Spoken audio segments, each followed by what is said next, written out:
Pete Moore and welcome to Mart TV. Something new from Anschutz, a 1782 hunting rifle. But this is a long action only, which is a typical way of making a series of rifles without having to compromise and make two different receiver lengths. All they do is put a filler block in the back of the magazine that adjusts the cartridge overall length. Typical Anschutz got a two-stage trigger which they call the 508D. Fully adjustable from 400 to 1550 grams, and it comes factory set at 1100. And so it's a two-stage unit, and it's a sweet break, as you can imagine, from Anschutz. The bolt is a great big solid lump of steel, which is nice. It's also fluted, good feature.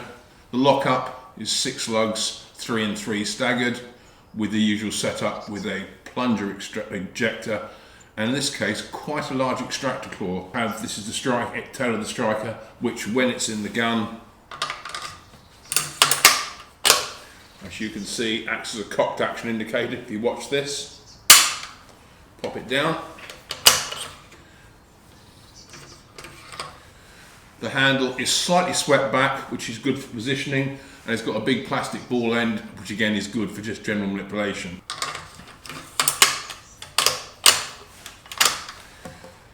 Magazine release is an ambidextrous plate here. Press it, mag pops out.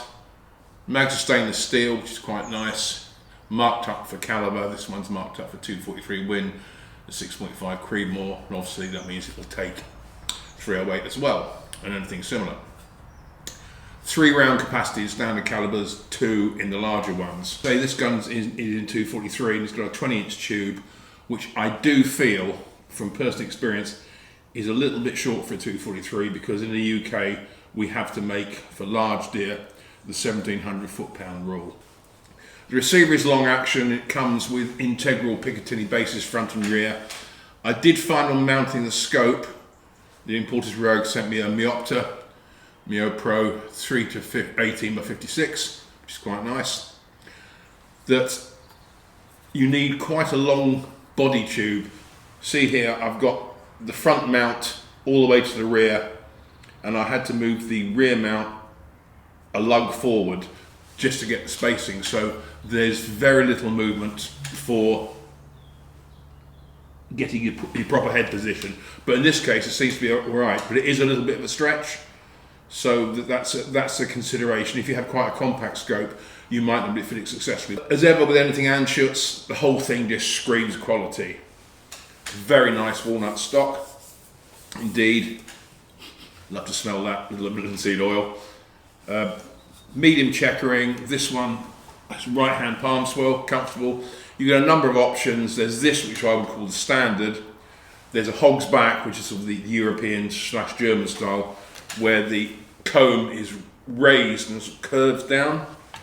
There's also a skeleton thumb hole type stock. Length of pull, I found a little bit short, 13.5 inches. But you can adjust the trigger.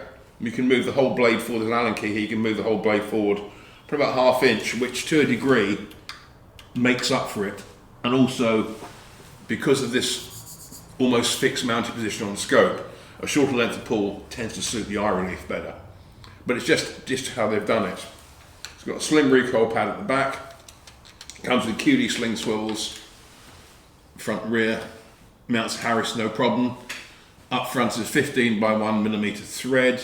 Even not fully bombed up like this is, it does come over a little bit on the heavy side.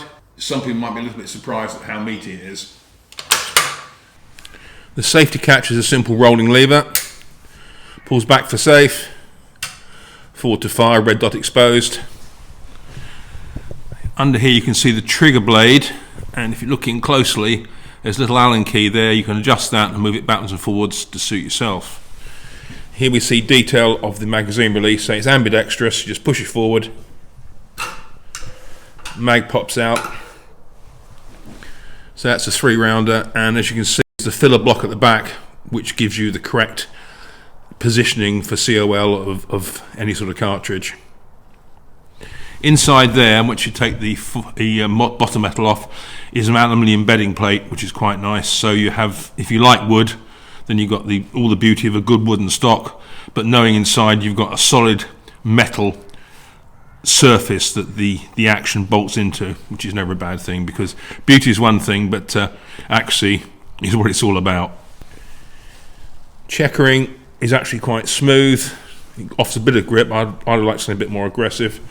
So this one is the standard butt style with a straight comb, scallop there, good height. You don't really need anything on this, it just gives you a nice head scope position.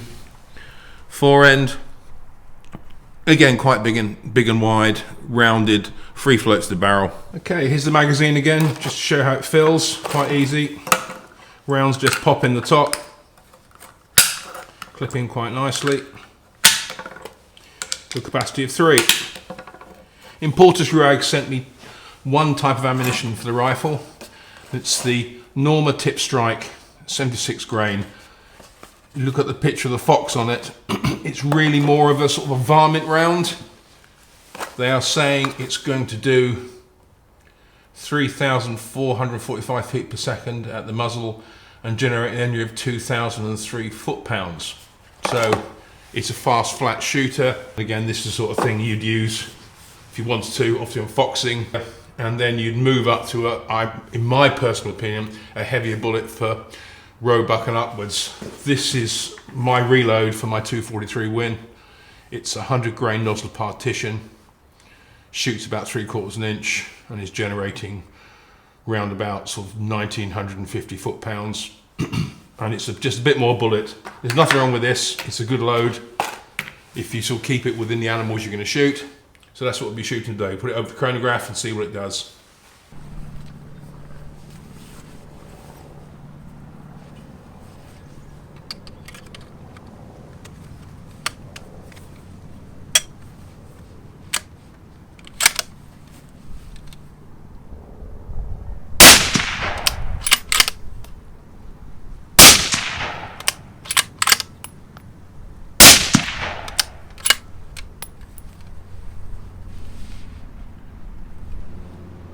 Recoil's nice, it's 243, but the weight of the gun certainly helps.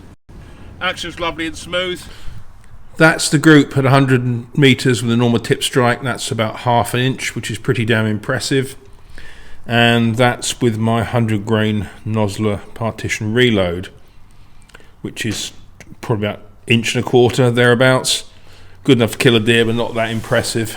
It just depends how rifles shoot the different loads. Of more interest, and reflecting my comments on a shorter barrel 243, the average speed of the 76 grain Tip Strike was 3,169 feet per second, which is considerably down on what they quote. But then again, that's hardly surprising. Even more noticeable with the 100 grain Nosler reload, that was averaging 2,578 feet per second, which is incredibly low, but it's a much slower bullet compared to the lighter one. Energy-wise, it's 1,484 foot-pounds, and the energy on the 76 grain Tip Strike is 1,683. So technically, that load is not legal for roe deer and above in the UK, also in England and Wales. And the 100 grain energy is just, again, it's only good for small deer. So there's nothing wrong with the rifle. It shoots right with the right ammunition. So that's just an example I got and a reload I use. But my reload does shoot tighter than that. But that's just at different guns. So if I was buying one of these rifles in 243, I would definitely go for the 22-inch gun. But 22 will see you comfortably come up to 1,700 foot-pounds. That is not a big problem. So what do I think of the new Anschutz 1782? I quite like it. It's certainly well engineered and well built. I like the detachable magazine and the release system. Trigger's excellent. So I left it at the factory setting of 1,100 grams and it was sweet. If you want to go lower, you can. It's not that of a problem. Bolt operation is slick and smooth. If you need to top up a round, you can't just drop it in the action and shut it. The round doesn't chamber. So what you've got to do is feed it into the magazine. Actually, potential with that 76 grain Norma tip strike was impressive at 1/2 inch. Little bit short of the length of pull, but that's life. I can live with it because I moved the trigger forward, which did give me a bit of a better trigger position. Barrel is too short in a 20 inch, unless you just want to keep it for small deer and foxes and things like that, which will do in spades. Say, as I said before, 22 would be my choice.